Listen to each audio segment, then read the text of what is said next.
Allahumma salli ala Sayyidina Muhammad wa ala ali Sayyidina Muhammad. A'udzu billahi minasy syaithanir rajim. Bismillahirrahmanirrahim. Alhamdulillahi rabbil alamin. Wassalatu wassalamu ala sayyidil mursalin wa ala alihi wa sahbihi ajma'in. Rabbi syrah li sadri wa yassir li amri wahlul 'uqdatam min lisani yafqahu qawli. Subhanaka la ilma lana illa ma 'allamtana innaka antal alimul hakim. Wala hawla wala quwwata illa billahil aliyyil azim. Kitab Pati Paridah, muka surat 45, baris yang kedua daripada bawah. Muka surat 45, baris yang kedua daripada bawah. Qala al-muallifu rahimahullahu ta'ala wa nafa'ana bi'ulumihi amin. Jalan terkandung, itu tajuk dia. Jalan terkandung, yakni terkandung kesemua sifat Allah yang 41 di dalam makna kalimah la ilaha illallah. Jalan terkandung, yakni terkandung sifat Allah yang 41 terkandung di dalam makna kalimah la ilaha illallah. Kerana makna la ilaha illallah, kerana makna la ilaha illallah dua perkara. Kerana makna la ilaha illallah dua perkara, dua makna. Dua makna ni la ilaha illallah, dua makna ni makna kepada ilahun. Makna kepada ilahun. La ilaha illallah, terjemahan dia terdahulu, tiada Tuhan melainkan Allah subhanahu wa ta'ala. Jadi Allah ta'ala jua Tuhan.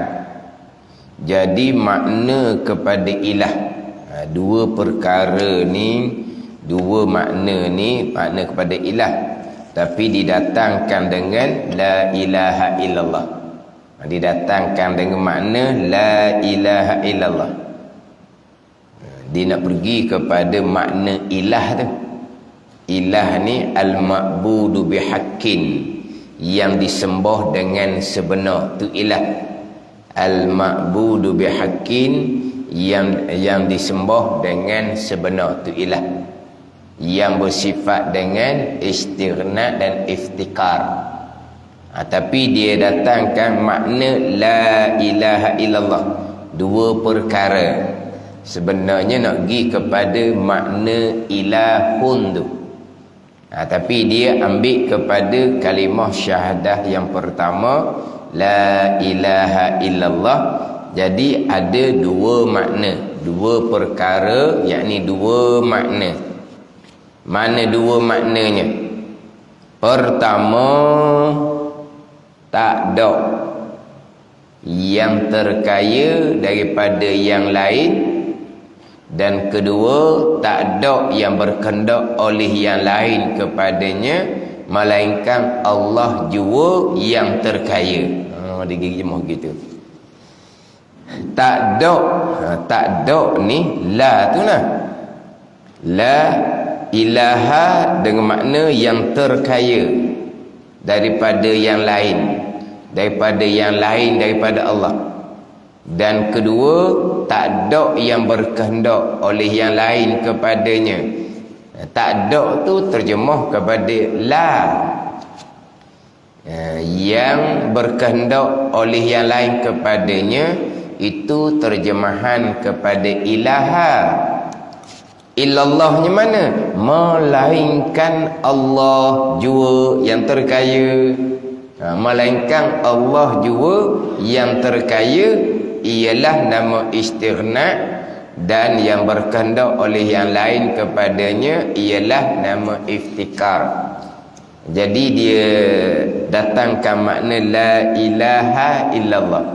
Kalau kita pergi kepada makna ilah tu dahulu, ilah al-ma'budu bihaqqin, yang disembah dengan sebenar, yang mustaghniyun an kulli ma siwa wa muftakirun ilaihi kullu ma adah. Sembahan yang sebenar, yang terkaya, yang lepas daripada yang lain, wa muftakirun ilaihi kullu ma adah, yang berkehendak kepadanya oleh tiap-tiap yang lain. Itu ilah. Jadi la ilaha illallah, la mustaghniyan an kulli ma siwa wala muftakhiran ilaihi kullu ma ada illallah. Gitu. Dia sekarang ilah ni maknanya al-ma'budu bihaqqin, sembahan yang sebenar. Sebab tu kita terjemah la ilaha illallah. Kalau terjemah pendek-pendeknya, tiada Tuhan melainkan Allah. Itu terjemah pendek-pendek. Tiada Tuhan melainkan Allah. Tapi kita biasa terjemah la ilaha illallah, tiada Tuhan yang disembah dengan sebenar melainkan Allah. Bukan gitu? La ilaha illallah, kalau terjemah betul benarnya, tiada Tuhan melainkan Allah. Tapi yang kita biasa terjemahnya, la ilaha illallah, tiada Tuhan yang disembah dengan sebenar melainkan Allah. Bukan gitu kita terjemah. Ambil mana tu? Tiada Tuhan yang disembah dengan sebenar melainkan Allah. Yang disembah dengan sebenar itulah makna kepada ilahun. Apa ilahun tu? Al-ma'budu bihaqqin, Tuhan yang disembah dengan sebenar. Itu terjemahan kepada ilahun. Batulah kita terjemah dengan tiada Tuhan yang disembah dengan sebenar melainkan Allah Subhanahu wa ta'ala. Jadi panjang tengah tu, kalau betul-betul mereka la ilaha illallah, tiada Tuhan melainkan Allah. La, tiada, ilaha, Tuhan, illa, melainkan Allah. Itu hakikat pendek.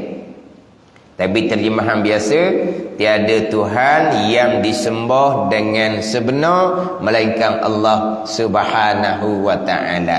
Jadi panjang tu. Itu makna kepada ilah. La ilaha ay la ma'buda bihaqqin illallah. Tiada Tuhan yang disembah dengan sebenar melainkan Allah. Jadi al-ma'budu bihaqqin ni yang mustaghniyun an kulli ma siwa wa muftakirun ilaihi kullu ma adah. yang terkaya daripada tiap-tiap yang lain dan yang berkehendak oleh kepadanya oleh tiap-tiap yang lain. Jadi kalau kita masuk dalam la ilaha illallah ni gak, la mustaghniyan an kulli ma siwa wala muftaqiran ilaihi kullu ma ada illallah. Tiada Tuhan yang terkaya daripada yang lain dan tiada Tuhan yang berkehendak oleh yang lain kepadanya illallah, melainkan Allah jua. Melainkan Allah jua yang terkaya dan yang berkehendak kepadanya oleh tiap-tiap yang lain. Melainkan Allah jua. Mari mana pula jua tu? Jua ni kalau kita gak sajalah dah. Je pun. Allah Ta'ala je, Allah Ta'ala jua, Allah Ta'ala hanyalah. Mari mana pula jua-jua tu? Mari daripada nafi dan isbat. Mari daripada nafi, la, tiada. Kemudian disusuli dengan isbat, netak, melainkan Allah. Tiada Tuhan, itu nafi. Illallah itu isbat, netak. Netak mana? Melainkan Allah Tuhan. Jadi apabila didatangkan nafi kemudian didatangkan isbat, bawa faedah hasar dipanggil. Hasar. Hasrun. Hasara. Hasar. Hasar ni kalau terjemah tersimpan. Kalau terjemah kok tersimpan. Tersimpan menapa? Keluar terjemahan kitanya jua hanyalah, sajalah. Tu hasar. Tiada Tuhan melainkan Allah dengan makna Allah jua, Allah sajalah, Allah hanyalah Tuhan yang bersifat dengan terkaya dan bersifat dengan berkehendak oleh yang lain kepadanya. Tu keluar jua-jua dalam huraian dia ni. Melainkan Allah jua. Dia ginilah. Dia hasar ni dia banyaklah kaedah bahasa Arab bawa kaedah hasar. Contoh hasar macam dalam Fatihah kita itulah. Iyyaka na'budu wa iyyaka nasta'in. Akan dikau kami sembah. Macam mana tu? Bukan bunyi terbalik tu. Akan dikau kami sembah. Tak terbalik ayat tu. Ayat susung juga. Kami sembah akan dikau ya Allah. Bukan gitu. Akan dikau kami sembah. Ini bahasa Arab.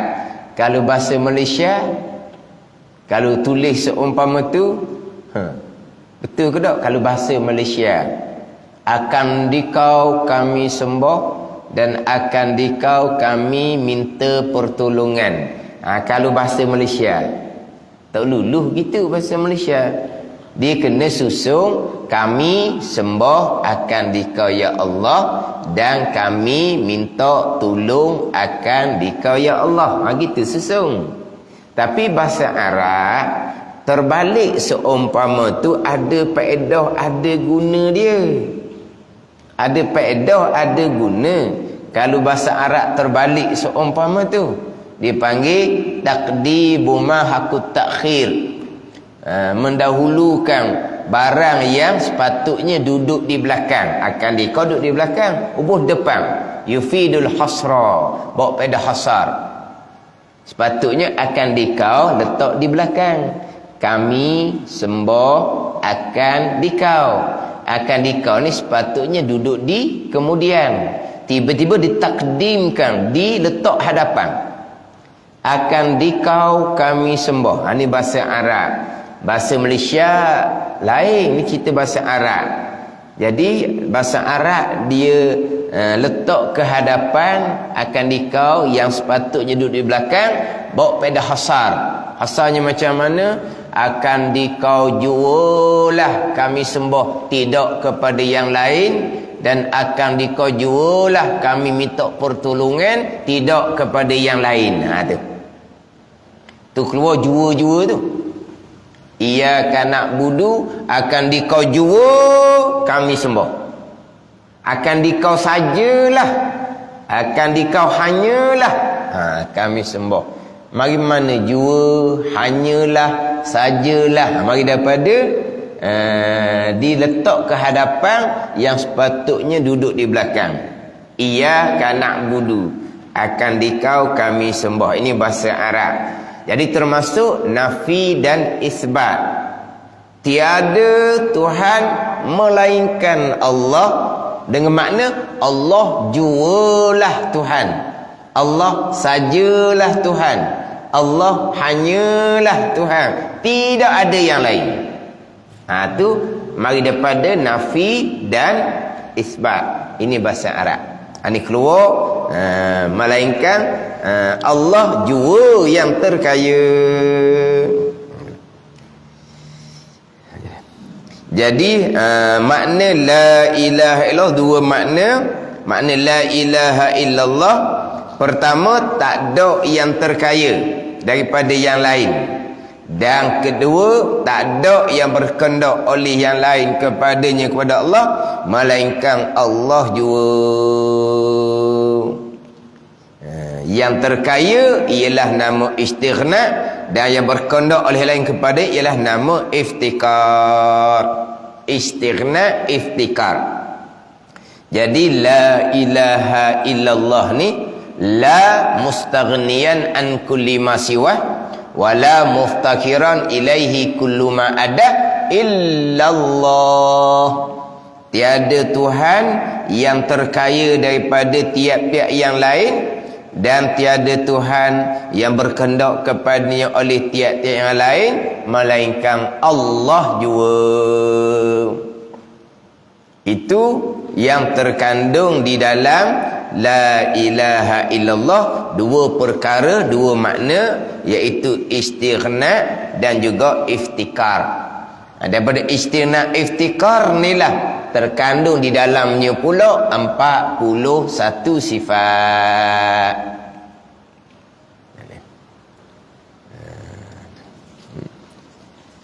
Yang terkaya ialah nama istighna, dan berkehendak oleh yang lain kepada ialah nama iftikar. Maka dengan makna istighna dan iftikar inilah terkandung dalamnya, dalam makna istighna dan iftikar, sifat Allah yang 41 itu. Jadi 41 sifat terkandung di bawah la ilaha illallah. Terkandungnya macam mana? Sebab ilah ni dia ada dua makna. Satunya istighna, satunya iftikar. Jadi 41 ni terkandung di bawah istighna dan iftikar. Masa dia bawa istighna'nya berapa? Masa dia bawa istighna'nya 22. Masuk di bawah iftikar 23. Dia akan cerita di hadapan. Masuk di bawah istighna 23. Masuk bawah iftikar 18.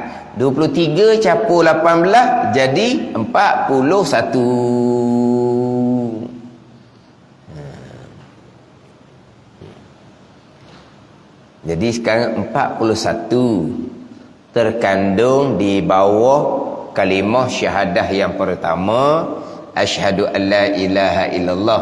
Terkandung kok jalan mana? Kok jalan istighna iftikar lah. Kerana ilah, makna ilah dia ada dua makna, istighna dan iftikar. Jadi hak 41 ni terkandung di bawah istighna dan iftikar, yang ianya adalah makna kepada ilahun. Jadi 41 ni pecah dua lah. 23 terkandung di bawah istighna, kemudian 18 terkandung di bawah iftikar. Hak ni hak saya sebut semua ni, hak jadual sifat 20 tu. Jadual sifat 20 tu dia adalah. Hak istighna'nya hak mana, hak iftikarnya hak mana. Hak dalam jadual hak sifat 20 tu. Dia buat panah tu, hak mana yang terkandung di bawah istighna', hak mana hak terkandung di bawah iftikar. Jadi hak terkandung di bawah istighna' 23, yang terkandung di bawah iftikar adalah 18. Jadi hak kata 41 sifat terkandung di bawah la ilaha illallah. Jalan terkandungnya macam mana? Jalan terkandung kerana makna ilah, dua makna, istighna dan iftikar. Jadi hak terkandung 41 tu di bawah makna istighna dan iftikar. Apa dia istighna'nya? Terkaya Allah daripada tiap-tiap yang lain. Apa makna iftikar? Berkehendak oleh tiap-tiap yang lain kepada Allah Subhanahu wa ta'ala. Sebut kata yang lain ni kok makhluk lah. Sebut kata yang lain ni adalah makhluk. Jadi Allah Ta'ala yang terkaya. Terkaya makna Allah Ta'ala lepas. Tidak berkehendak. Allah Ta'ala lepas daripada yang lain daripada Allah, yakni Allah Ta'ala lepas daripada makhluk Allah Subhanahu wa ta'ala. Terkaya ni yang kita faham Allah yang paling kaya. Terkaya ni Allah lah yang paling kaya, sebab Allah Ta'ala banyak pemilikan Allah Ta'ala. Manusia ni sekaya-kaya manusia atas muka bumi, capulah, tak usah ambil yang paling kaya lah, ambil hak capur-capur kaya belaka tu, pemilikannya ada atas muka bumi je. Atas langit tak ada pemilikan mereka.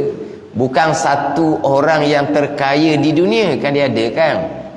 Manusia yang terkaya di dunia tu ada kan. Tak sokir seorang lah ke capur habis. Mana ada atas dunia capur habis. Tapi kaya tak kaya pun barang pemilikannya adalah atas bumi saja.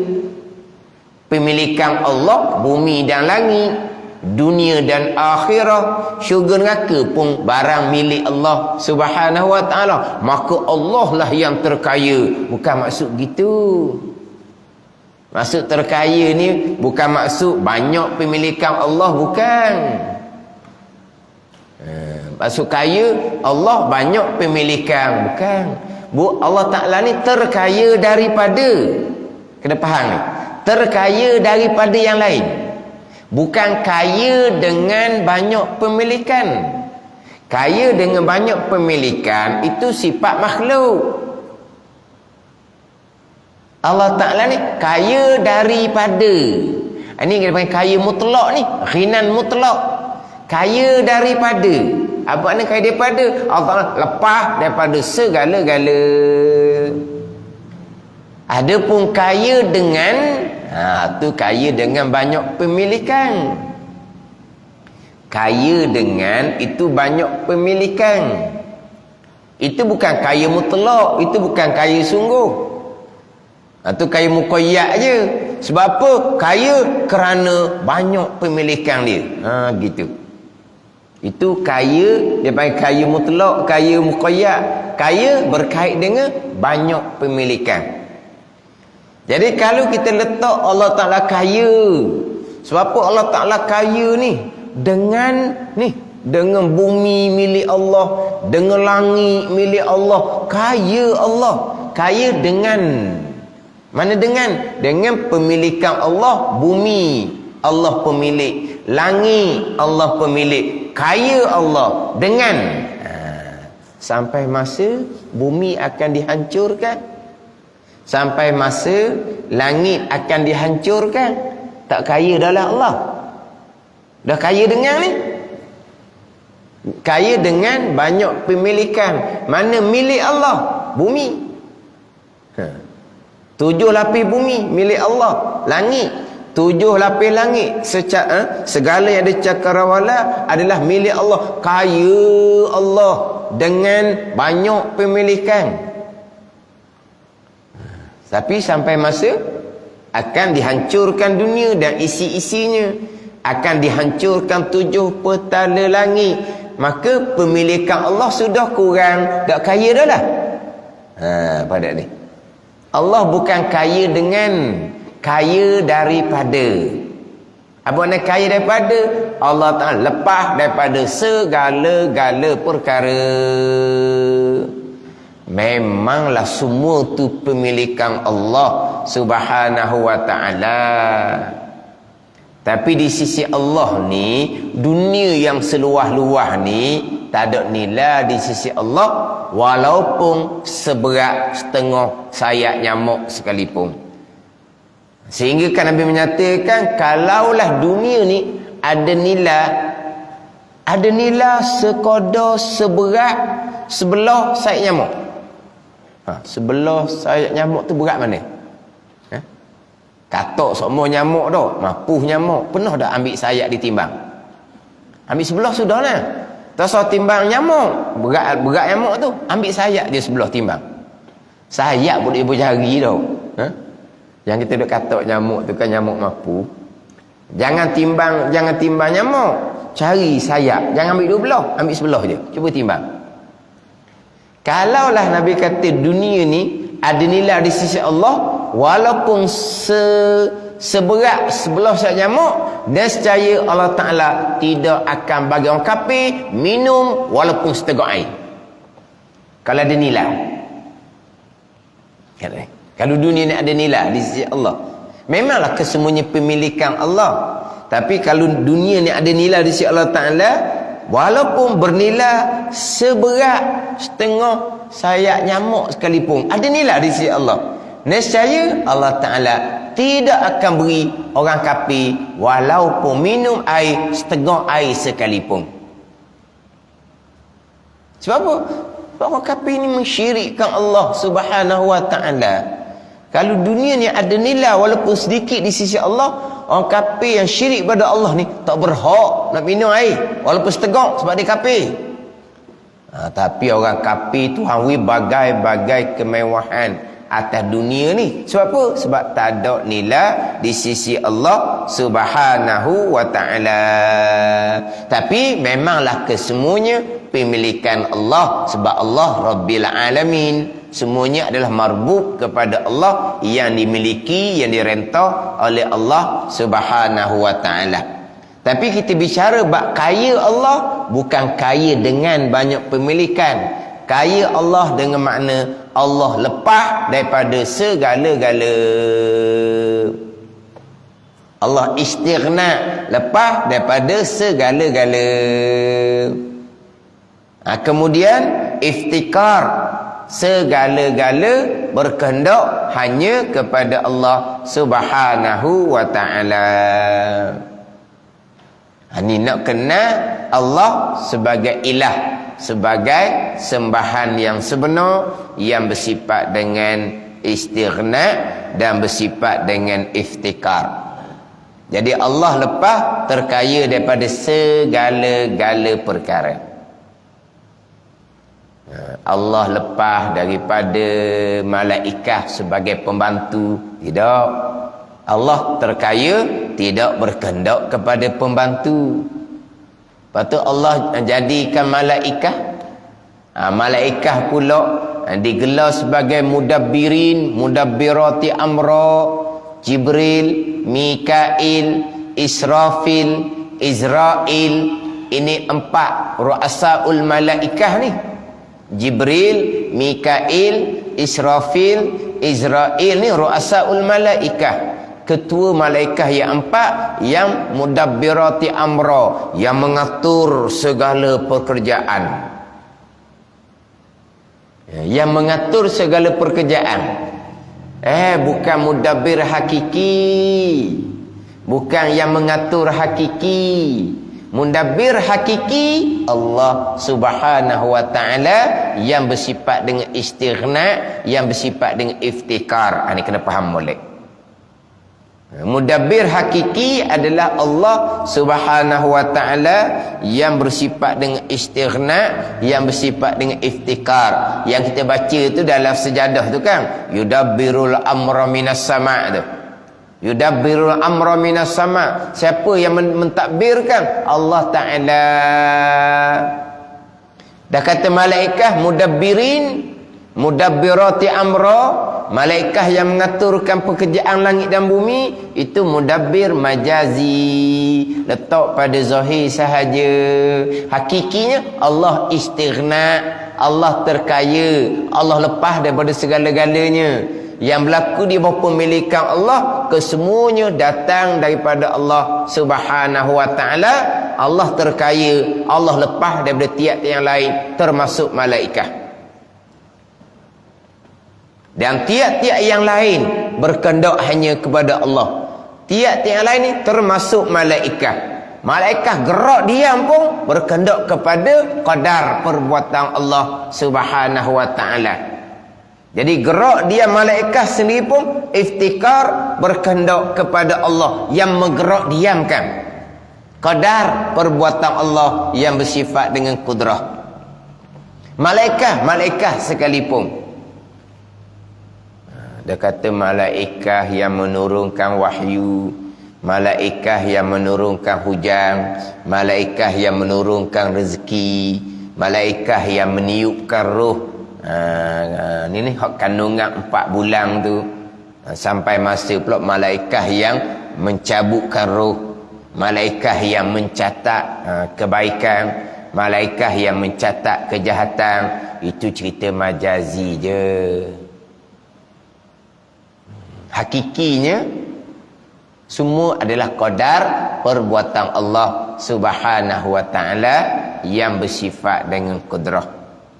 Itu hakikatnya datang daripada wahdaniyah, keesaan Allah pada perbuatan. Itu semua adalah perbuatan Allah Subhanahu wa Ta'ala.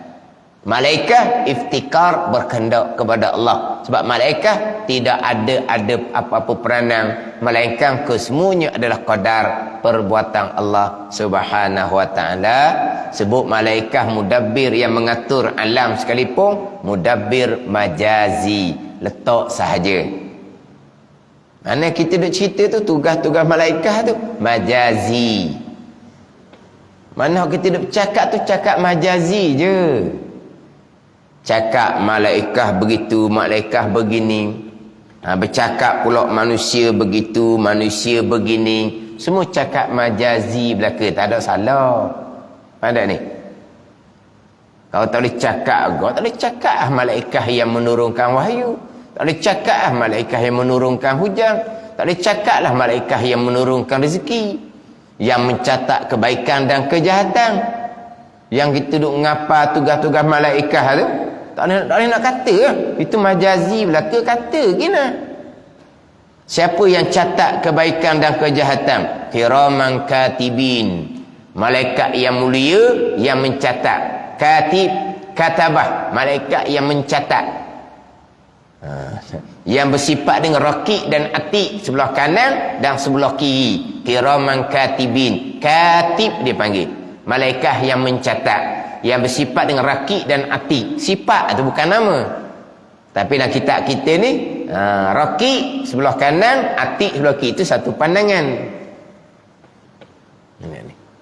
Jadi kita ni nak katalah malaikat mencatat, boleh, tapi majazi, bukan hakiki. Jadi majazi ni macam kita dah cakap harian tu lah. Dia cakap harian tu kan, Allah hujan lebat sejuk, macam-macam kita dah cakap kan. Naik kereta tak nampak jalan, kena pasang lampu, wiper tu kena pakai wiper hok laju. Itu semua cakap sebab belaka tu, majazi belaka. Gelap cerah ni bukan hujan yang buat, nampak tak nampak bukan hujan yang buat, hak Tuhan belaka. Tak ada salah cakap. Ada ni, tak ada salah cakap. Ada ni, cakap asbab, tak ada salah. Macam sekarang lah cakap asbab, dengan wairah, nama tu nama ning, nama tu nama ning. Kemudian dengan waxing, tu semua cakap asbab belaka tu.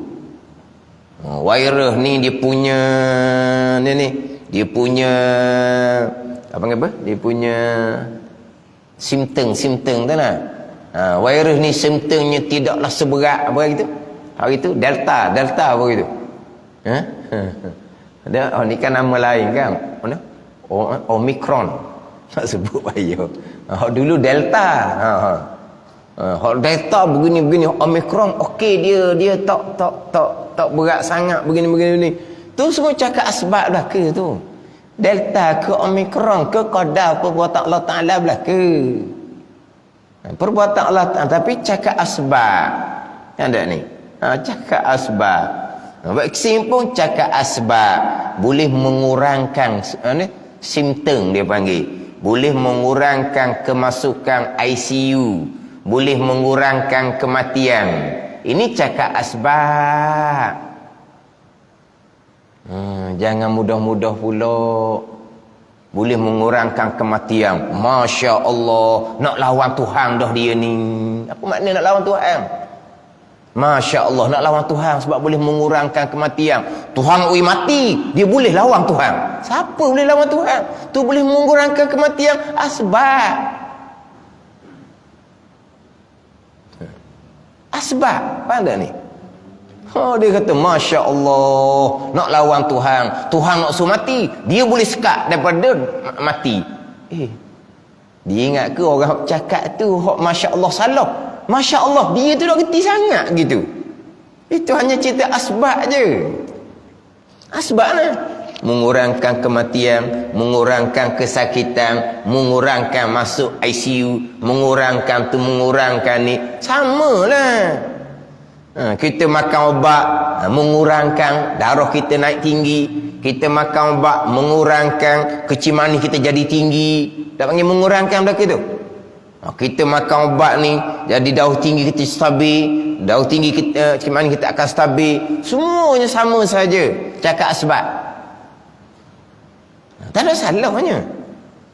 Ini mengurangkan kematian. Masya Allah, lawan Tuhan, nak jadi Tuhan dah dia. Apa benda ni? Dia Masya Allah, orang tu dok reti sangat. Kena-kena dia tu dok reti sangat. Itu hanya cerita asbab. Nampak ni? Semua cerita asbab lah. Cerita majazi belaka kan? Tadi kita cerita hal malaikah. Majazi belaka. Sandar je. Letak je malaikah begitu, malaikah begitu, malaikah. Malaikah yang mengatur, malaikah yang menyusung alam. Majazi belaka. Hakikinya malaikat tu makhluk.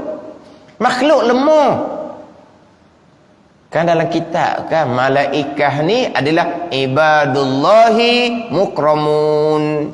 La ya'suna ma amarahum wa yaf'aluna ma yu'marun. Malaikat ni. Malaikat ni adalah hamba Allah. Yang dimuliakan oleh Allah, yang tidak derhaka akan barang yang diperintah oleh Allah, yang melakukan akan sekalian perkara yang diperintah oleh Allah. Malaikat ni ibadullah, hamba. Jadi malaikat dengan kita ni sama, hamba. Sama je lah, hamba. Bukan martabat pula. Malaikat dengan manusia tinggi martabat manusia lagi di kalangan anbiya dan mursalin. Faham tak ni?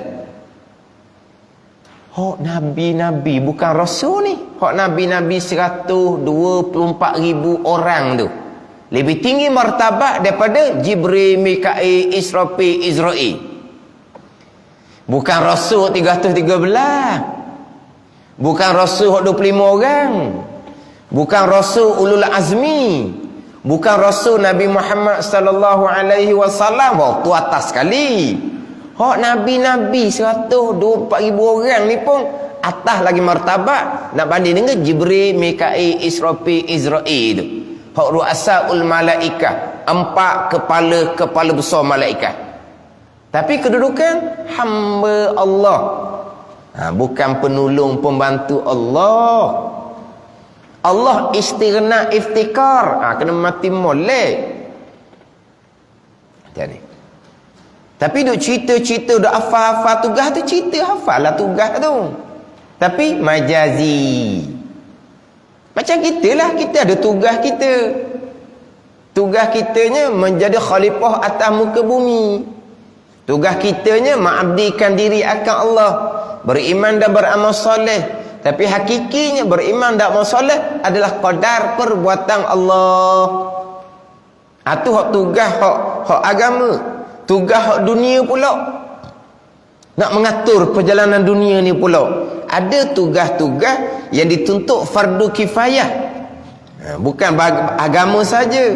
Hak tuntutan fardu kifayah tu. Tugas-tugas fardu kifayah tu lah. Tugas dalam bidang perubatan. Itu semua fardu kifayah belaka dalam agama tu. Ilmu yang wajib fardu kifayah. Kena ada orang Islam mempelajari ilmu ni. Dalam ilmu-ilmu perubatan. Maka dengan ilmu perubatan, mereka pun bercakap secara perubatan. Cakap cara perubatan kok begitu begini dengan ilmu perubatan. Itu semua majazi, letak saja. Pada ni, kita pun samalah cerita bab agama. Kita beriman, kita beramal soleh. Beriman beramal soleh kita tu qada qadar belaka, bukan kita pun.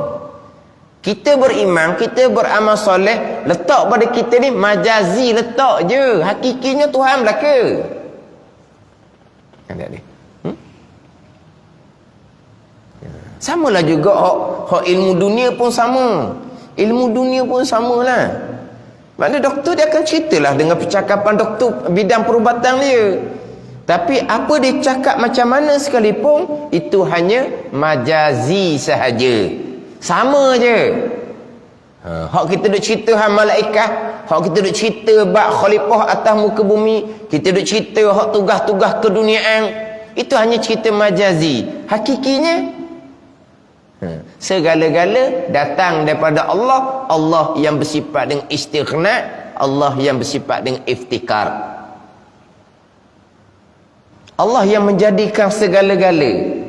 Allah terkaya, Allah lepas tidak berkehendak kepada makhluk untuk menggerakkan alam ni, untuk mengaturkan pekerjaan agama atas muka bumi ni, untuk mengaturkan pekerjaan dunia atas muka bumi ni. Allah terkaya, Allah lepas daripada yang lain. Semua yang berlaku tu adalah berkehendak iftikar kepada Allah Subhanahu wa ta'ala. Sebab apa? Sebab kesemuanya perbuatan Allah atas muka bumi ni, sama ada perbuatan agama, sama ada perbuatan keduniaan, semuanya adalah berkehendak kepada perbuatan Allah Subhanahu wa ta'ala yang bersifat dengan kudrah.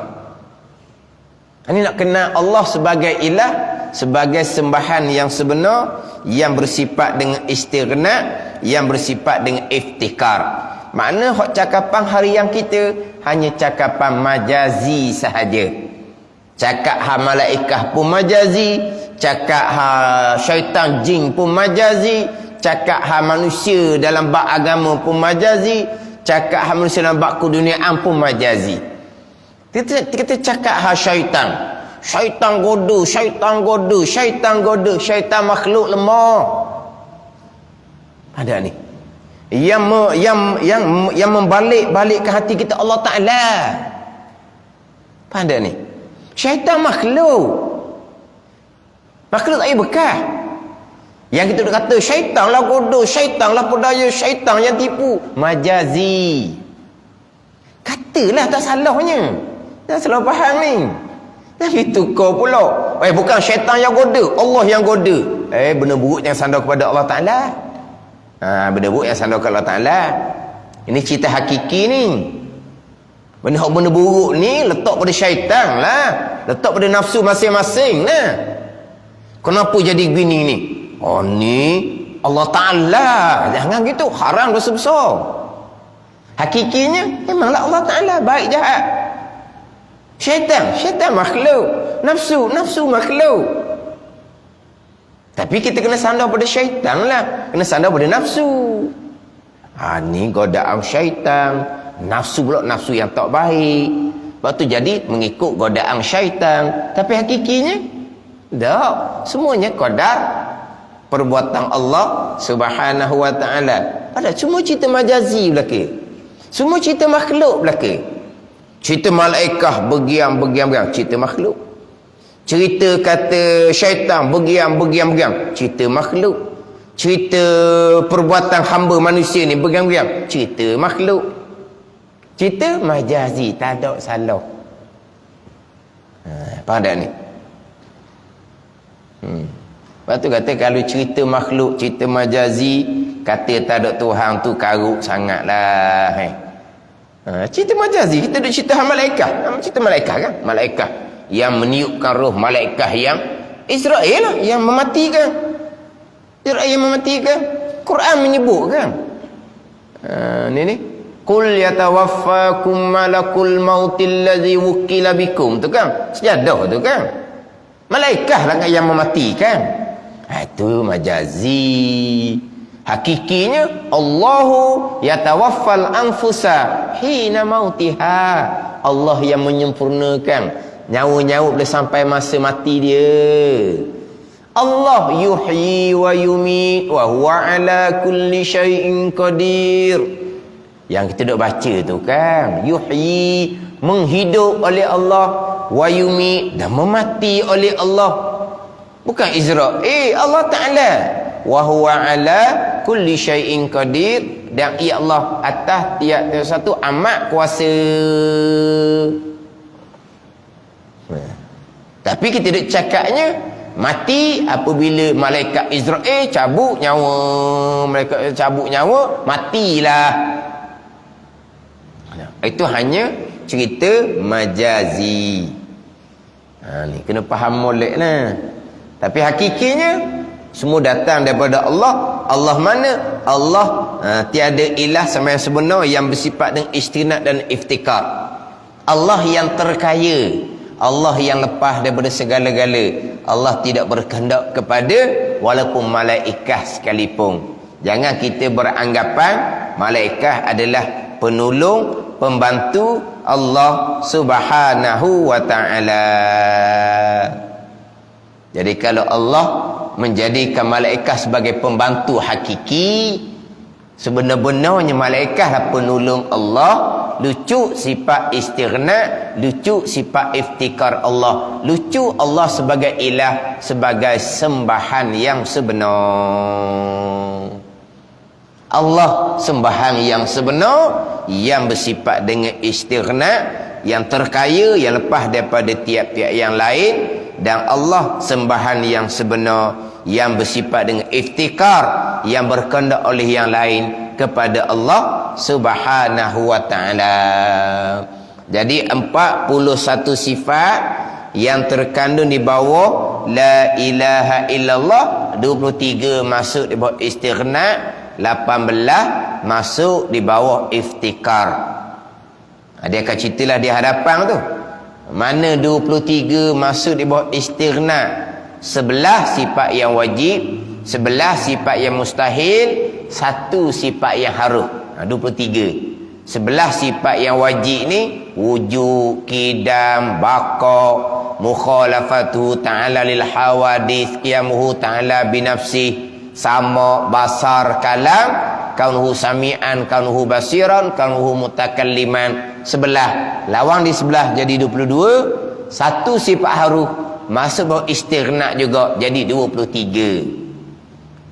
Hak 18 masuk bawah iftikarnya. 9 sifat yang wajib, 9 sifat yang mustahil. 9 sifat yang wajibnya wahdaniyah, qudrah, iradah, ilmu, hayah. Kaunuhu qadiran, kaunuhu muridan, kau aliman, kaunuhu hayyan. 9 lawang dia 9 jadi 18. 23 campur 18 jadi 41 terkandung di bawah la ilaha illallah, terkandung di bawah istighna dan iftikar. Ini secara rumusan pula lah ni. Bagaimana? Kita mengaji tauhid sifat 20 ni, istighna, iftikar tu memang istilah yang masyhur. Istighna, iftikar adalah istilah yang masyhur. Istighna, iftikar, istighna, iftikar. Allah Ta'ala sebagai ilah bersifat dengan mustaghniyun an kulli ma siwa wa muftakirun ilaihi kullu ma adah. Bunyi Arab sikit. Mustaghniyun an kulli ma siwa, Tuhan yang terkaya daripada selain daripadanya, wa muftakirun ilaihi kullu ma'adah, yang berkehendak kepadanya oleh tiap-tiap barang yang lain daripada Allah Subhanahu wa ta'ala.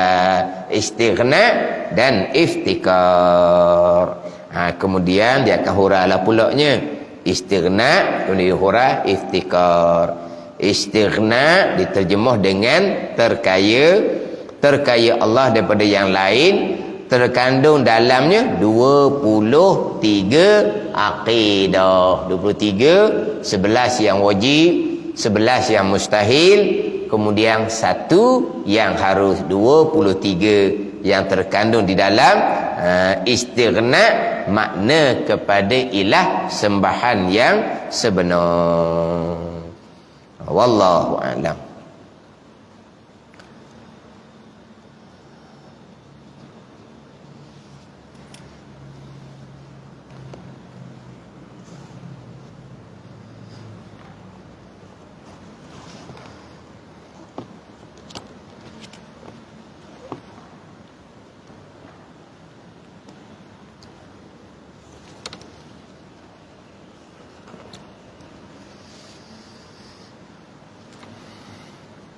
Ini kitab Hidayatus Salikin.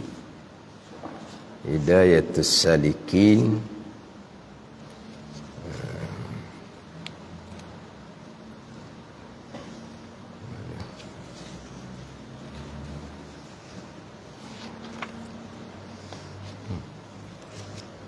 Mana pula?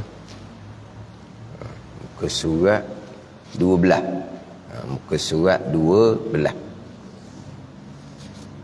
Surat 12.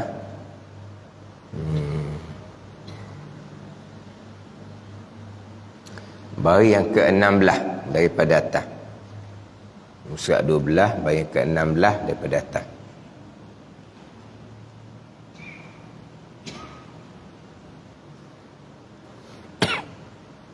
Ini hak nipis, hak tebal. Muka surat 27. Tebal surat 27. Kita sini banyak orang nipis tau. Ada orang pakai dua-dua. Nipis surat tebal saya mengaji orang nipis. Orang tebal tu saya jadikan sebagai panduan je.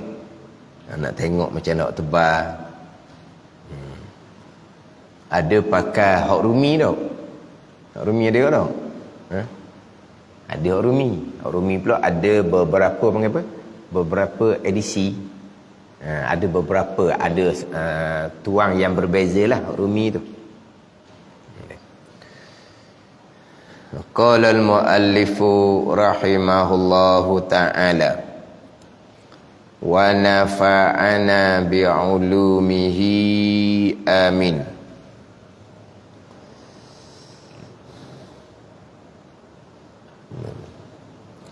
Dan sayugianya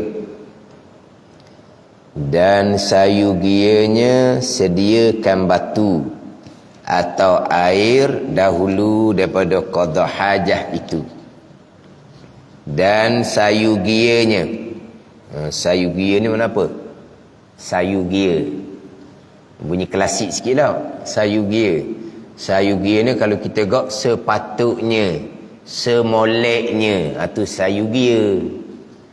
Tapi kita cakap kapung tak ada dah sayugia tau. Sayugianya kamu mari awal, cakap tak gitu. Kita kata sepatutnya, semoleknya kamu mari awal daripada orang lain. Apa mari lambat? Ada tak kita kata sayugianya kamu kena mari awal? Orang dengar pun ni ngaji kitab lama ni sayugia. Orang dah cakap. Tapi rasanya perkataan sayugia tu bahasa standard lagi. Sayugia ni apa? Seeloknya, sepatutnya sediakan batu atau air dahulu daripada qada hajah. Mana kita sebelum qada hajah kena sediakan terlebih dahulu alat untuk istinja. Alat untuk istinja sama ada dengan batu ataupun dengan air.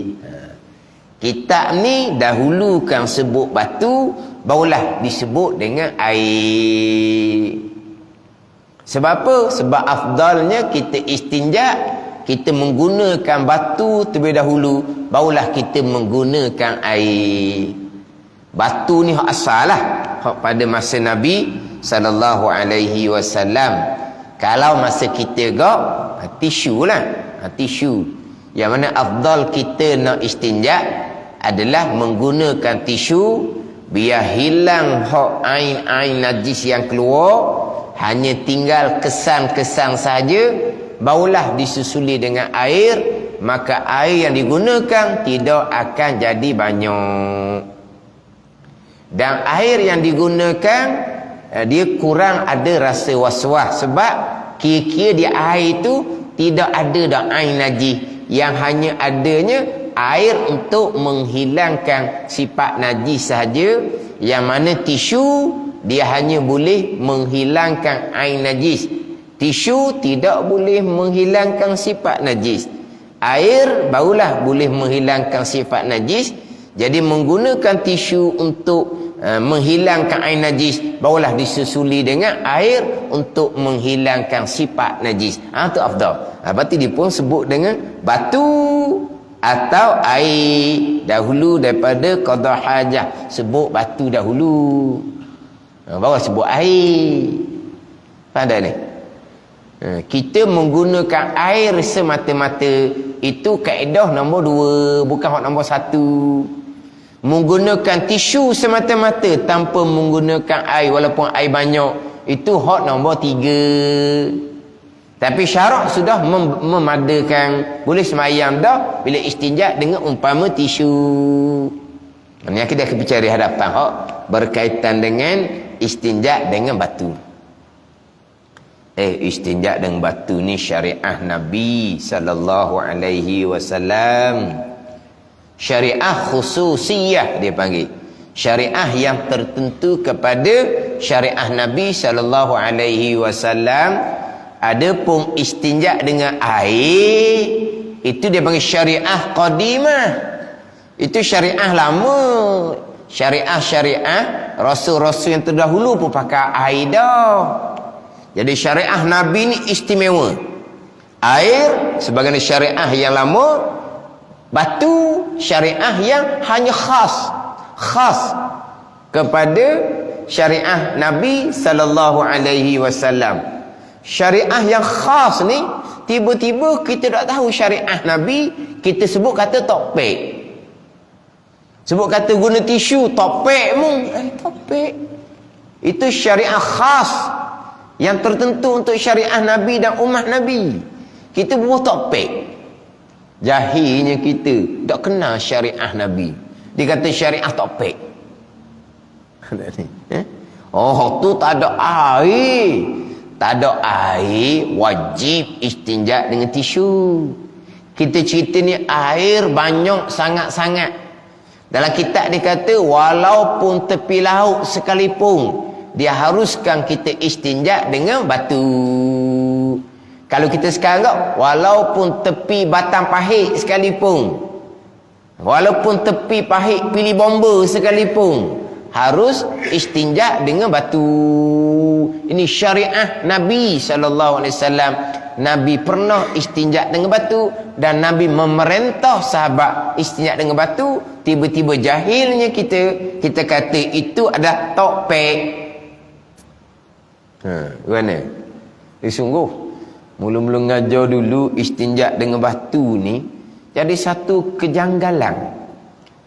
Kata takkanlah buku-buku agama sekolah tu tak cerita ke istinja dengan batu? Buku agama hak di sekolah takkan tak ada tajuk istinja tau. Buku agama di sekolah tak ada tajuk istinja. Ada tau. Dah ada tak istinja dengan batu? Kita masuk kelas tidur kali ni. Mesti ada. Dalam buku sekolah pengajian agama tu mesti ada tajuk istinja. Mesti ada. Mesti ada tajuk istinja. Tapi ada dia sebut istinja dengan batu. Ada tau. Dan sebab apa? Loh, bukan. Dulu-dululah. Sekarang ni tak apalah. Ngajar lama dah. Masa dulu-dulu. Sebut istinja dengan batu, dengan tisu ni. Jadi satu kejanggalan. Ustaz, tu tak ada air. Tak ada air tu wajib istinja dengan batu, dengan tisu dah lah. Kita cerita ni dia haruskan. Syarat membenarkan. Walaupun kita tak ada sakit apa-apa pun. Walaupun air banyak sekalipun. Faham tak ni? Ke sekolah hajar macam mana? Kebaca gitu je. Ni kitab kita ni sebut batu atau air. Sebut batu dulu benar. Sebut batu barulah air. Tapi afdal air lah, sebab air boleh menghilangkan sifat. Batu hanya boleh menghilangkan air najis. Faham tak ni? Ni orang panggil apa ni? Kalau batu boleh menghilangkan air najis. Kalau air boleh menghilangkan sifat najis. Ini panggil majazi belaka lah ni. Batu ke air ke makhluk tak payah bekas. Yang boleh membersihkan najis yang keluar selepas qada hajat, bukan batu, bukan air. Sebut batu, sebut air, ni panggil majazi. Cakap sandar kepada asbab. Dengan batu boleh menghilangkan air najis, dengan air boleh menghilangkan sifat najis yang keluar masa kita qada hajah. Tapi adakah batu air itu boleh bekas? Tidak. Makhluk tak boleh bekas. Dia nak sebut batu air itu majazi. Maksudnya sandar sementara kepada asbab.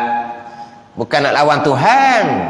Sebab menghilangkan air, menghilangkan sifat najis, semuanya qadar perbuatan Allah Ta'ala. Dah kata batu, dah kata air, nak lawan Tuhan ke? Itu cerita asbab. Tu kata kalau cerita asbab, kata nak lawan Tuhan tu, Masya Allah, jahil sangatlah. Dia kata Masya Allah, nak lawan Tuhan. Kita kata Masya Allah, jahilnya kamu. Alhamdulillah. Dan sayugianya sediakan batu atau air dahulu daripada qada hajah itu. Ni dululah. Dulu. Tak ada batu, tak ada air. Sekarang ni kita air ada dah. Tak ada masalah lah. Kita air ada dah. Maknanya, bukalah pahit tu tengok ada ke dah. Mana selesai. Buka air tak ada. Tisu pula tak ada dalam tandas tu. Tak gelepar. Kau ni. Yelah. Masuk kalau rumah kita tak apalah rumah kita. Keluar senyap-senyap berak tak basuh pun. Kalau kita pergi tempat-tempat tandas ke apa ke, di sini sediakan batu ataupun air. Kita ni air ada dah. Air ada dah, mana kita tahu. Batang pahit tu ada lah. Air ada ke tak? Terah tengok dulu. Air ada. Barulah qada hajah. Ni qada hajah, buka-buka air tak ada. Nak macam mana? Ni kira mana? Ni sediakan. Kalau kita kok, kena pastikanlah air tu ada sebelum daripada qada hajah. Dan jangan istinja dengan air. Dengan batu lah apa? Dengan air. Jangan istinja dengan air pada tempat qada hajah. Jangan. Dimakruhkan kita istinja dengan air di tempat qada hajah, melainkan pada tempat yang disediakan padanya, pada yang tadi ni qada hajah. Jadi kalau macam sekarang kita qada hajahnya di situ, kita istinjanya di situ. Tak apalah. Sebab apa? Sebab itu tempat yang disediakan untuk qada hajah. Kalau tempat tu bukan disediakan untuk qada hajah, janganlah istinja di tempat yang kita qada hajah. Sebab di situ kita buang air besar, buang air kecil. Lepas tu kita istinja di situ, najis tu akan mengercik kepada kita lah. Pada ni. Sebab tu kalau dulu qada hajahnya dalam hutang, istinjanya di telaga, kemudian ada dibuat macam dendeng dinding, dendeng ke apa tu? Yalah, dia akan buatlah dalam tu tempat untuk kita istinja. Tapi kita qada hajahnya dalam hutan. Kita istinjanya tepi telaga. Maknanya jangan istinja dengan air di tempat kita qada hajah, melainkan pada tempat yang sediakan padanya qada hajah. Tempat tu memang untuk qada hajah, bolehlah istinja di situ. Faham tak ni? Jadi macam tempat kita istinja sekarang, memang kira-kira air tu tidak akan mengercik kepada kita kembali. Sebab cara tandah tu dibuat, air tu tidak akan naik ke atas. Maka tidak dimakruhkan kita istinja di tempat yang sama dengan tempat kita qada hajah. Cuma kalau kita istinja di tempat yang sama, di tandas, kita nak baca pula doa tu, doa selepas istinja. Doa selepas keluar tandas tu doa lain. Doa selepas istinja, mana kita keluar tandas, kita baca doa keluar tandas, kemudian kita baca doa selepas istinja. Kalau kita istinja tu bukan di tandas, lepas habis istinja kita terus baca doa dia. Tapi kitanya istinja di tandas, jadi nak doa mana? Di tandas, makruh. Doa selepas istinja. Doa selepas istinja. Allahumma tahhir qalbi minan nifaq wa hassin farji minal fawahish. Atau doa selepas istinja. Dalam kitab kita ni ada tak? Ada dalam kitab kita ni? Ada. Ada. Ujung sekali itu sebelum masuk bab wuduk. Dan engkau baca ketika selesai daripada istinja itu di luar tandas. Ni sebab kita istinja di tandas. Kita istinja di tandas kena baca di luar lah. Tapi ketika kita melangkah keluar tandas, kita baca doa keluar tandas dahulu. Lepas tu kita baca doa ni. Dan engkau baca pada ketika selesai di istinja, baca di luar tandas. Ada ni. Tapi kalau kita istinja bukan di tandas, selesai istinja tu baca doa ni. Ini doa di comel ni. Allahumma tahhir qalbi minan nifaq wa hassin farji minal fawahish. Cuma hak nipih ni tak pula tu baiki kemudian. Allahumma tahhir qalbi. Tak lebih rumah. Ya? Perasan tak? Hak nipih mana?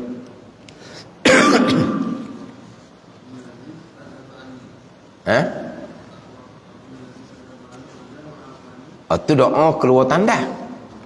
Tu doa keluar tandas. Saya tak ada. Dah bukan ni hak tebal ni qalbi, bukan lebih rumah dia tu. Tahu tak rumah? Qaf lam ba ya. Ba satu rumah. Tapi di sini lepas ba tu ada rumah kosong pula se. Faham tak? Kalau hak tebal lah, kalau nipih comel. Nipih comel. Qaf lam ba ya. Comel. Comel. Hak tebal tu. Rumah penting juga kan kita nulis kan. Kadang-kadang sa' tak ada rumah. Sa' nun. Kita sa' lepas tu tak ada rumah kosong tu pada nun. Cikgu marah lah. Mana rumah kosong? Kan sa' kan ada rumah kosong kan? Faham tak ni? Kalau sing ada 3 rumah kosong. Kalau kita nulis buat 2 rumah, kena marah lah. Cik dah cukup rumah mana? Kita panggil apa? Hak tak ada rumahnya ta za, tak ada rumah, ta sutir je. Lepas tu kalau nun terus kepada nun. Kalau sa ada rumah kosong se, sa rumah kosong se, boleh tulis nun. Ke mana? Ni tulis sa tak ada rumah kosong. Sa jadi macam to pula. Kita panggil apa? Tak panggil rumah. Kan sing kan ada 3 utir rumah kan. 3 utir rumah kosong dipanggil. Sa bulat sutir rumah kosong se. Kalau kita nak sama dengan nun baru bunung. Jangan sa terus rumah nun atas tu. Kena marah ni lebih ni. Qalbi tu lebih tu hak tebal tu lah. Tapi ni baca di luar tandas. Apabila istinjaknya di dalam tandas. Doa lepas istinjak kena baca luar tandas lah. Sebab tak boleh baca dalam tandas. Tapi kata kalau kita ni istinjak di dalam tandas, di tempat yang disediakan untuk qada hajah, maka tak makruh lah.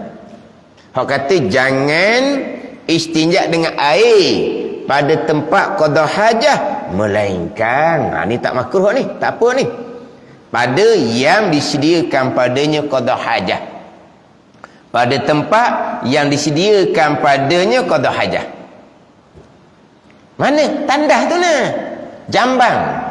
Mana tandas, mana jambang, tempat yang disediakan untuk qada hajah. Tu ada ayat lagi panjang dah tu. Walaupun kecil saja, bukan tandas rumah orang kaya. Bukan tandas bilik mandi rumah orang kaya. Bilik mandi di luar. Loh, ada kolam renang bilik mandi dia tu. Lepas tu tandasnya di hujung. Barulah dia kata tak jadi tandas belaka.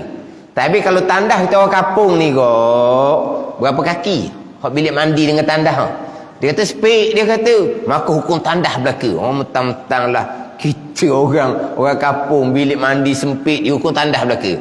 Tapi kalau orang kaya hak bilik mandi besar tu barulah tak ada tandas belaka, dia kata. Dah ada tandas jambang, ada tempat yang disediakan untuk qada hajah, tidak berkait dengan dinding, tidak berkait dengan pintu.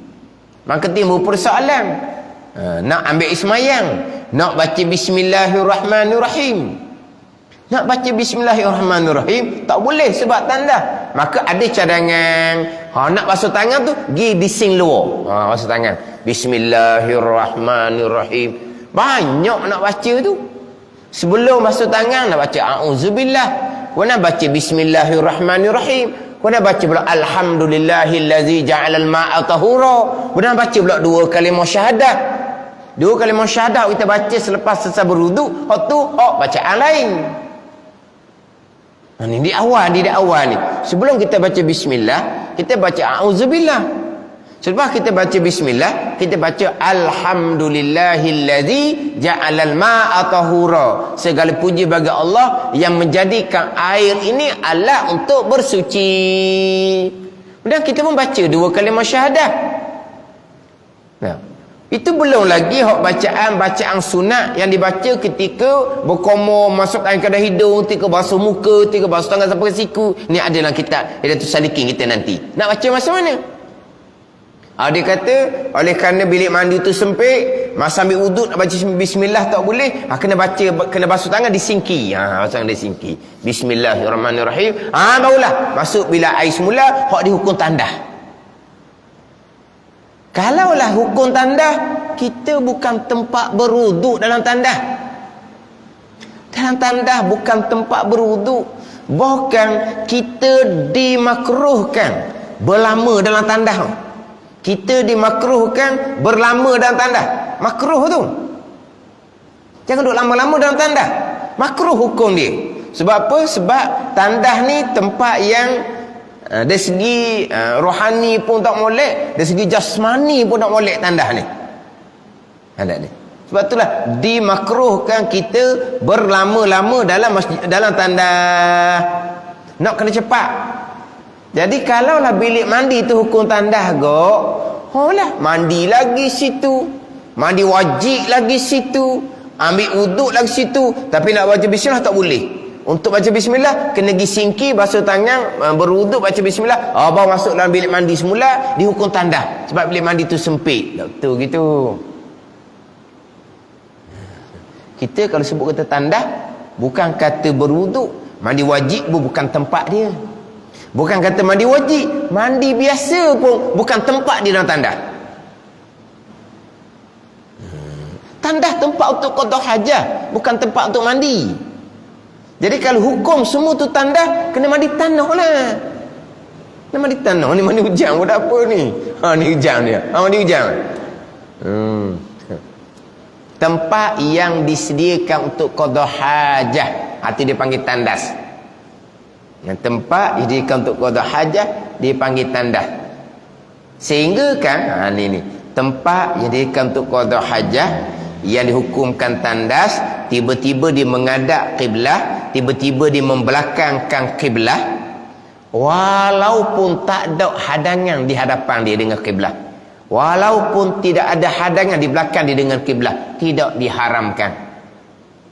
Yang saya contoh sebelum ni, dia tak dibuat tandas di gerai bira sungai, tepi sungai dibuat gerai, tapi oleh kerana tepi sungai tu dalam kebun dia memang tidak ada orang lain, maka buat dinding ni untuk mengelakkan orang daripada memandang aurah kita.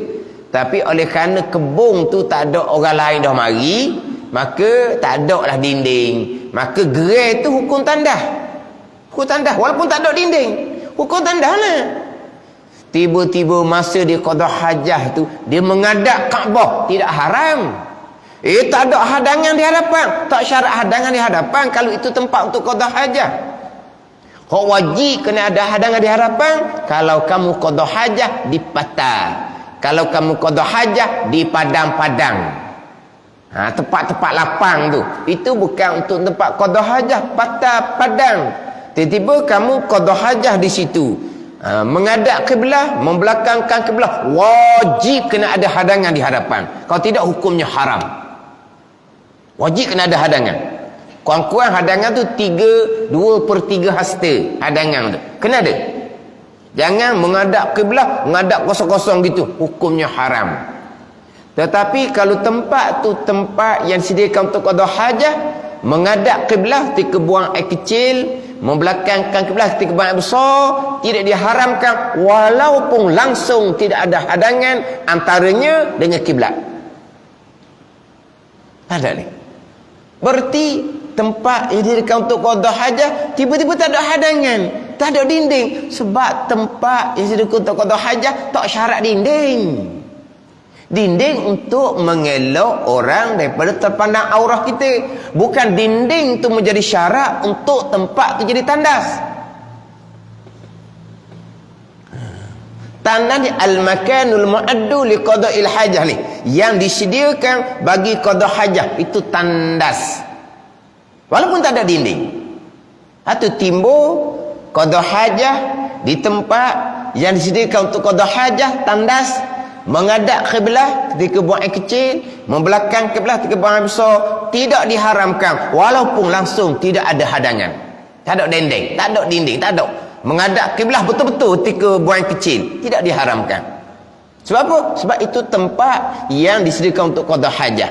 Macam mana boleh timbul tak ada hadangan langsung? Sebab hadangan dinding bukan syarat untuk menghukumkan tempat tu sebagai tandas. Tandas tempat yang disediakan untuk qada hajah.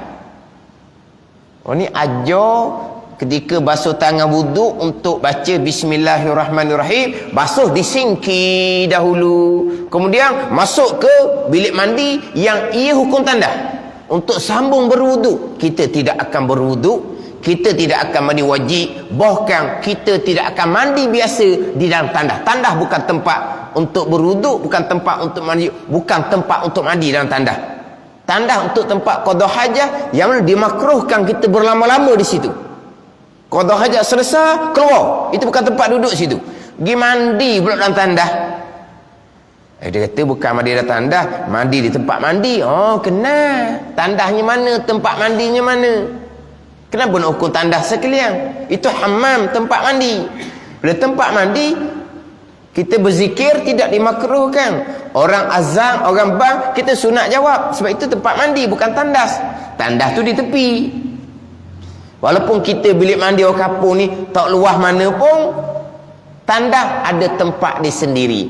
Bilik mandi ada tempat dia sendiri. Tandas tempat yang disediakan untuk qada hajah. Suruh basuh tangan di sinki, baca bismillahirrahmanirrahim, barulah masuk di tandas semula untuk sama wuduk. Orang tak ajar beruduk dalam tandas. Beruduk di sinki tu lah. Siapa tanya basuh kaki, angkat kaki tinggi atas sinki tu, biar gelecoh gitu. Ya gua ni orang kali.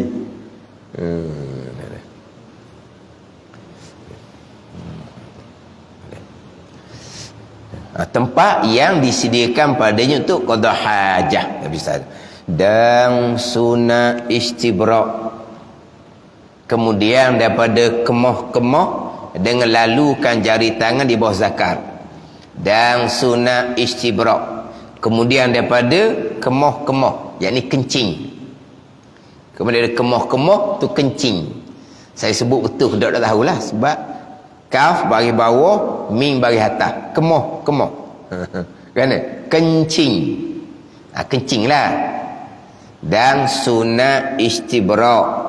Kemudian daripada kemoh-kemoh dengan lalukan jari tangan di bawah zakar. Dan kata Syekh Ibn Hajar dalam Minhajul Qawim, lakin ikhtara jam'un wujubahu. Artinya tetapi dipilih oleh kebanyakan ulama wajib istibrak. Kemudian daripada kencing itu, kencing pula tak ni kemoh-kemoh. Kemoh-kemoh ni bahasa apa? Kemoh-kemoh ni bahasa apa? Kemoh-kemoh ni bahasa apa? Tak ada kita dah. Saya pun ngaji gitu je tu. Bahasa Indonesia ke bahasa apa ke tak tahulah. Bahasa Indonesia ke benda? Kemoh-kemoh tu. Cuma takat tahu kecing je lah. Tapi apa makna kemoh-kemoh asal dia? Kemoh-kemoh tu apa dia?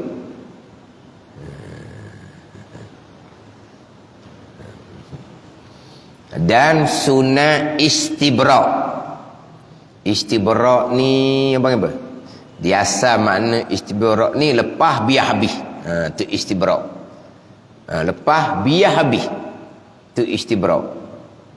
Istibrak ni kemudian daripada kemoh-kemoh dengan dilalukan jari tangan di bawah zakar.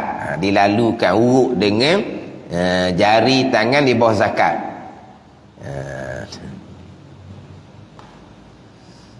Saya mengaji ni apa dia tulis ni? Fatwa orang tua.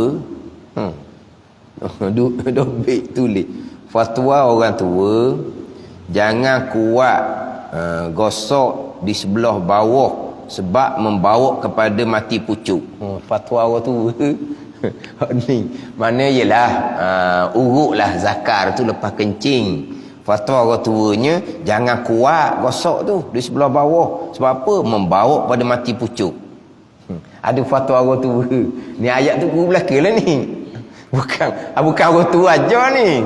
Mana tu guru ayat fatwa orang tua. Betul lah istibrak ni.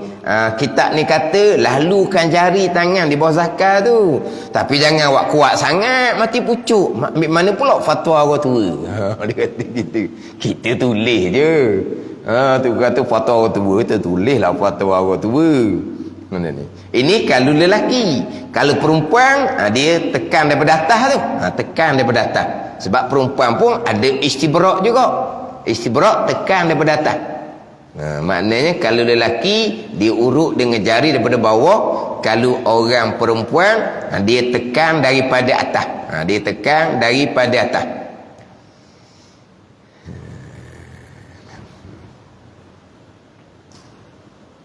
Dia jari tengah di bawah, kemudian ibu jarinya di atas. Jari tengah di bawah, ibu jari di atas. Itu cara dia urut daripada sebelah bawah. Itu disunatkan. Kata Syekh Ibn Hajar dalam Minhajul Qawim, lakin ikhtara jam'un wujubah. Artinya tetapi dipilih. Tetapi dipilih oleh kebanyakan ulama wajib istibrak. Kemudian daripada kencing itu wajib istibrak, kemudian daripada kencing itu dipilih oleh setengah ulama. Ada mengatakan sunat, ada menyatakan wajib. Tetapi di sini boleh himpun antara dua pandangan. Orang yang selepas daripada dia qada hajah buang air kecil, dia tidak ada penyakit lambat puas, maka istibraknya adalah sunat. Kalau orang ni memang dia kalau tidak istibrak nanti akan keluar baki air kencing, maka wajib istibrak. Dia gitu. Satu pandangan sunat istibrak. Tapi kata Ibnu Hajar dalam Minhajul Qawim, kebanyakan ulama memilih wajib istibrak. Maka himpun dua pandangan. Hak sunat istibrak ni bagi orang yang tak ada penyakit. Mana ni? Dia kecing tu tak ada urut, tak ada berdeheng, tak ada apa pun, dia okey. Air kecing dia selesai, tak akan keluar balik. Maka sunat dia istibrak. Kurang-kurang dia berdeheng-deheng. Dia berdeheng-deheng. Itu sekurang-kurangnya. Kalau tak urut pun dia berdeheng-deheng. Itu istibrak. Sunat. Tapi kalau bagi orang yang tanpa istibrak nanti air kencing akan keluar pula, maka dia wajib istibrak. Kalau bagi orang yang bermasalah. Ni. Kalau kata setakat urut tu dengan jari tu tidak memada, dia kena bangun duduk. Tu bangun duduk tu ketika istibrak orang panggil tu. Kadang-kadang istibrak orang lebih serius ni, dia bukan bangun duduk dah. Dia pakai kain basahan dia. Tahu kain basahan? Kain basahan ni tak ada dah kain pasal corok-corok tu. Pergi beli alik siang dia alik tailor mah. Dia beli skodi gitu tu. Tu kain kain basahan tu lah. Hok berkala-kala tu. Tak ada dah sekarang ni dah. Dia kain basahan ni kain khas. Bukan ambil kain plekat, kain batik. Tak, dia memang ada kain dia. Kenal tau? Ada jual ni? Ada tak jual? Ada jual? Ada. Hok dia ada warna tu, itu dia kain basahan. Kain basahan tu kadang-kadang orang getar-getar dia buat ikat kepala pun ada. Kain basahan tu. Memang dia jual kain basahan tu. Dia pakai kain basahan, dia musing pula luar tu. Tu dia istibrak tu. Sebab dia memang bermasalah. Urut tak jadi. Deheng tak jadi. Bangun duduk pun dia kena keluar berjalan tu. Tu. Itu bagi orang yang ada penyakit. Tapi hak sebenar ni hak sebenar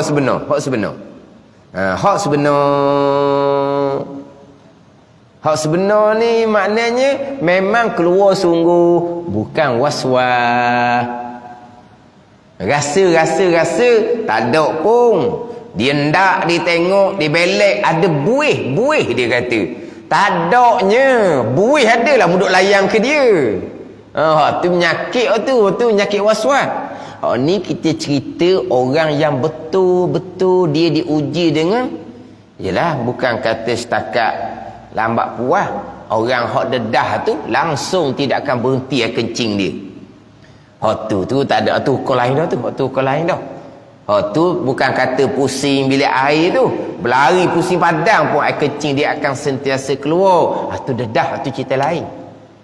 Tu memang lus dah tu, pada lus apa weh. Dia punya getah lama lus. Dia kena tukar getah baru macam batang pahit tu kan. Kita tutup rapat macam mana pun getah dia lus dah. Tu lus tu. Tu kena tukar getah lain. Ada jual getah. Ada boleh tukar getah lain. Ada doktor boleh buat. Tak ada dah. Mana tuan uji kadang-kadang sampai tahap tu tak berhenti. Hak ni bukan. dia berhenti, tapi dia kena tunggu lama sedikit. Mana setakat urut tidak memada, bangun duduk tidak memada, dia kena berjalan-jalan. Berjalan-jalan lah untuk istibrak dia panggil, untuk memastikan habis keluar. Untuk memastikan habis keluar. Tapi hak penyakit sebenar, bukan hak waswas. Waswasnya macam mana? Kalau kencing, lepas tu tak semayang, clear. Kalau kencing, nak semayang, tak puas lalu. Faham tak ni? Faham tak? Dia kencing biasa, kencing, tengah-tengah hari dia kencing, bukan nak semayang ni. Basuh, keluar. Tak ada. Kencing sebab kita nak semayang zuhur nanti, kencing sebab nak semayang asar nanti, mula. Tak puas, air kencing keluar. Yang kamu kencing tadi, bukan nak semayang, tak ada nanti. Okey je. Tu bukan penyakit. Tu was-was. Kalau penyakit sama je. Kencing pukul 9 pagi, 10 pagi, 11 pagi ni, tak ada semayang ni. Kencing memang lambat berhenti. Kencing pukul 1:30 nak semayang zuhur, lambat berhenti. Tu barulah penyakit. Kalau kencing pukul 9 pagi, 10 pagi, 11 kencing, tak ada apa. Tapi kalau kencing je nak semayang zuhur, mula. Itu panggil apa tu? Was-was, bukan penyakit. Itu jangan layan. Hak penyakit tak kira lah kita kencing masa mana pun. Bangun tengah malam nak kencing pukul 2 pagi, 3 pagi, bukan nak semayang pun, kencing lambat puas. Betul panggil penyakit. Tapi ada orang kalau kencing, kalau bukan untuk semayang, selesai cepat-cepat. Kalau kencing untuk semayang, dia kata kencing dia lambat habis. Tu bukan. Itu dia panggil waswas. Jadi istibrak ni ada pernah kata sunat bagi orang yang tanpa istibrak, air kencing dia keluar selesai dah.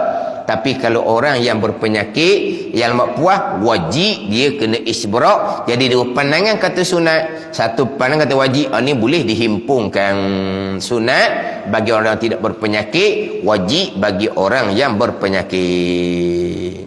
Wallahu a'lam. Bismillahirrahmanirrahim.